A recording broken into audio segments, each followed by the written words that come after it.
What is the most underrated cricket ground in world cricket? Ooh. Pisara. Oh. Well.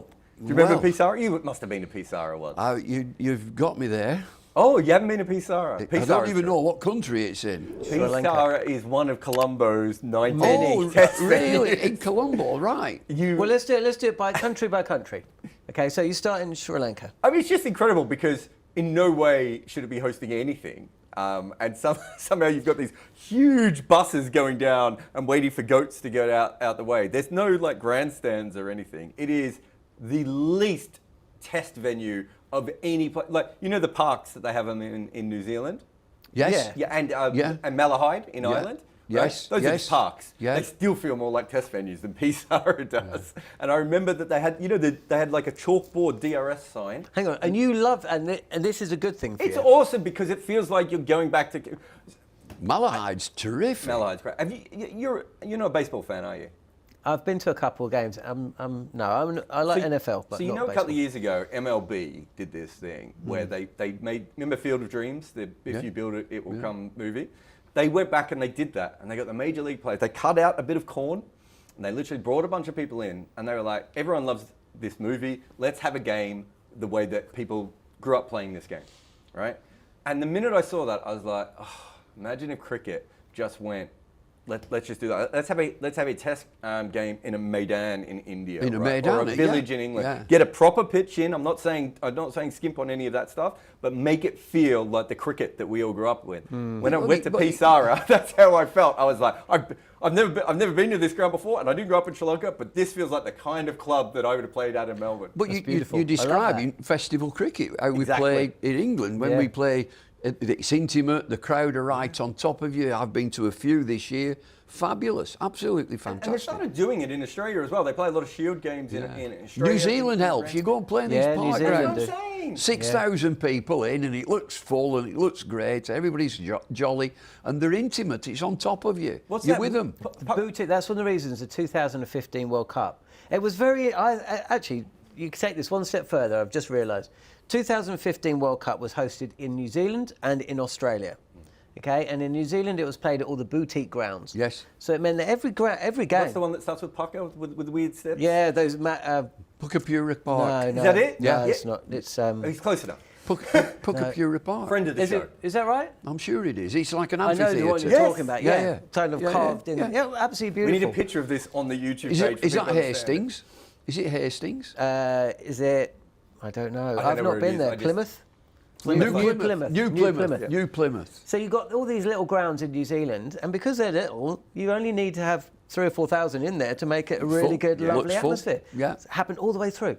And I was in New Zealand for that World Cup, and it just, the whole country was a buzz. Had a brilliant team, Brendan McCullum and, all the rest. Meanwhile, over in Australia, it's just World Cup, it's just a 2020. Well, no, it wasn't 20, it was a 50. We'll worry about it when it's the final. And of course, Australia won it. Do you know what there was? Two very different, and all the games were in, cavernous stadiums with the same amount of people going that were in the New Zealand ones. So in New Zealand, it's an event. Let's go. And New Zealand really took to that World Cup where Australia did. Really did, But don't forget, 1992, Australia did try all the smaller grounds, and England lost to Zimbabwe and Albury on a pitch that no international cricketer should have been on. So Where's Albury? Hey? Where's Albury? Exactly. Yeah. So, but in I don't know where that is. No idea. Yeah, so in 2015... He don't know either. I know where Albury is. Well, tell us it. Yeah. It's on the border between New South Wales and Victoria. It's kind of like... Is this a geography channel now? Well, you mentioned the place. It's on the Murray River. Do you guys know the Murray River? I do know the Murray River. There we go. It's on the Murray River. Okay. So they did try that before. But yeah, I think there's an element of that I'm not saying every ground should be like that. So Virat Kohli came out a couple of years ago and said that India should only play Test in 5 venues. Basically copy the England, Australia, South Africa method, right? And it's like, that quote is coming up again because they've had a test match where there was no rain on a day and they couldn't play because the drainage wasn't up to scratch. But what a crowd though at that ground, at Green Park, Kanpur. But when they were out on the field, those people absolutely love it because how many times are they going to see their heroes? They're not going to see them. Right? So that is their chance. And so there's always that push and that pull because you want, I mean, essentially we want the MCG and Lords and, Old Trafford we were talking about before. We want them eventually to have roofs, right? So we can play cricket more regularly, and we can, protect we don't lose games to rain and everything else. The only way to do that is for those places to play as much cricket as possible, so we can pump money through them one way or another, right? That's how that system works. But at the same time, I don't think we want to lose Kanpur and absolutely not. And this, what's the one in Canterbury that's in the park, and all these different Malahide. So Ireland's leaving Malahide.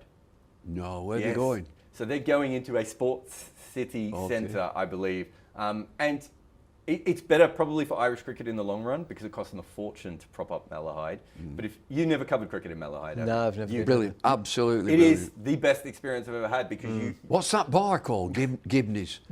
Oh my goodness! You come out, so they actually. What a bar! They put a fence around the ground. In the world. Really? Oh yeah, top 10 in the world. They put a fence around the ground because it's a park, right? Yeah. And they actually fence off the Malahide Cricket Club. Yeah. And if you go into the Malahide Cricket Club, there's just you come out of a test venue and you're in your local cricket club, right? And you go through, and then as Bumble said, you go out. There's Gibney's, but there's all these bars all the way around and everything, and it's a beautiful, classy place. It's just an incredible place to play. But they need their own ground, right? Yeah. They need to grow. What about the Grange? I've never been to the Grange. Grange, Everyone fantastic. Edinburgh, so fabulous. We've got Grange, we've got Malahide, and Pisara. Yeah. So, see, the basin Scarborough is probably rated enough, so that's not underrated. Everybody loves the basin. Yeah. Isn't there a basin around about? It is. No, the basin's got a public walkthrough as well. I'll give you an underrated. When there's no cricket, you can just basically walk around. I'll give you an underrated ground. Go on. Headingley. Oh, no, I think that's overrated.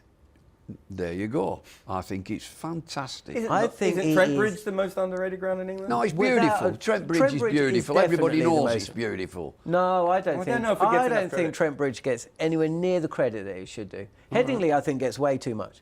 No. Headingley is all based on the deeds that have taken place at the ground. Yeah, I wonder when you're sat there looking out, unless you're looking at the nice new Kirkstall, blah blah blah. That is a beautiful building. Yes. When you're sat in it, what you're looking at is pretty grim. I'm not a big fan. I'm a massive fan of Headingley. It's also a real nightmare to get to that ground.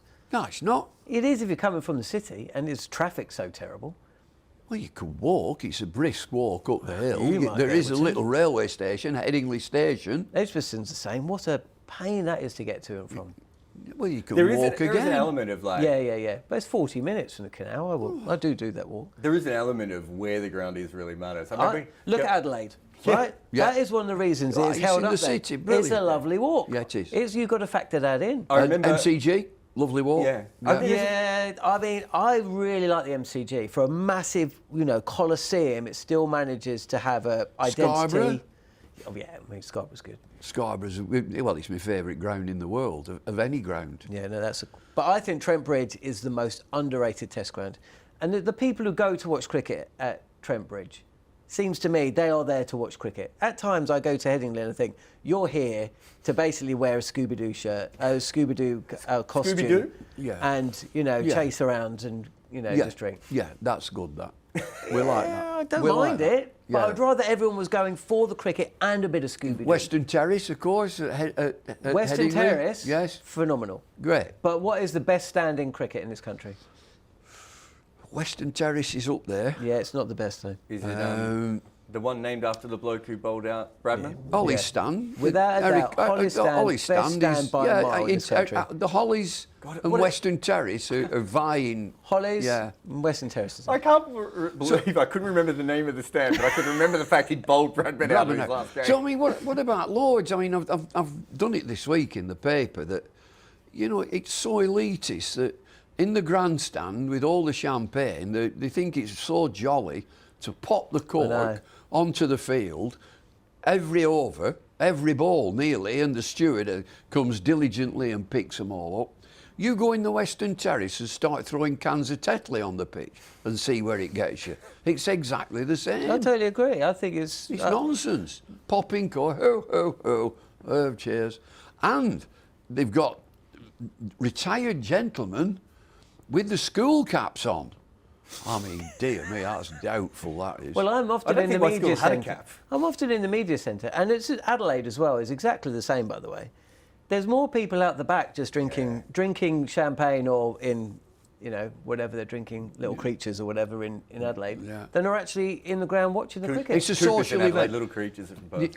It's a social event at Test match venues, and it is Test match cricket is one of those things that you can dip in and dip out. Yeah. You just mentioned Trent Bridge. You just feel that people are just sat watching Test match cricket. But it's also a beautiful place to watch cricket. It is. Lovely ground, great vision, great sightlines. And not like Lords. Have you ever sat there? in Lords? Down the bottom. It's freezing. Yeah. It's freezing. So and some of those sightlines in, like the SCG, that's a pretty ugly place to watch cricket. I've never. Looks nice if you've just got the camera positioned at the ladies' pavilion and the gentlemen's. Beautiful, right? Pavilion's lovely. Yeah. But when you're sat in it, like it can be pretty awful. On Sri Lanka, Pellekele. Lovely. Oh, lovely. One of the grounds. Absolutely beautiful. That's in Kandy, right? It's funny because up in the hills. Because everybody talks about Gaul. I was going to say, everyone talks about Dharmasala in India, yeah. which is great. But I don't think that's as nice a place to be sitting and watching the game. Yeah. You just have this incredible background there, right? Newlands with a brewery. Yeah, lovely. Yeah, exactly right.